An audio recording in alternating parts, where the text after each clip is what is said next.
மேல அங்கிருந்து கிளம்பி போறார்.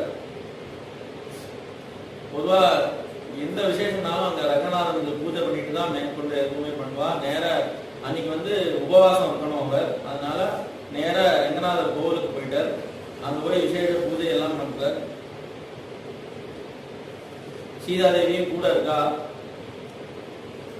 சீதாதேவி அங்க பார்த்துட்டே இருக்கா. என்ன பாக்குறா அப்படின்னா, பச்சை மாமலை போல் மேனி பவளவாய் கமல செங்கண் அப்படின்னு படுத்துட்டு இருக்கிற பெருமாள் ரொம்ப இன்னைக்கு ஸ்ரீரங்கத்துல போய் எல்லாரும் மண்டின்னு இருக்காளே, அந்த பெருமாள் தான் அங்கே இருந்தார். அங்க அயோத்தியில தான் அந்த பெருமாள் அப்படிதான் படுத்துட்டு இருக்கிறாங்க.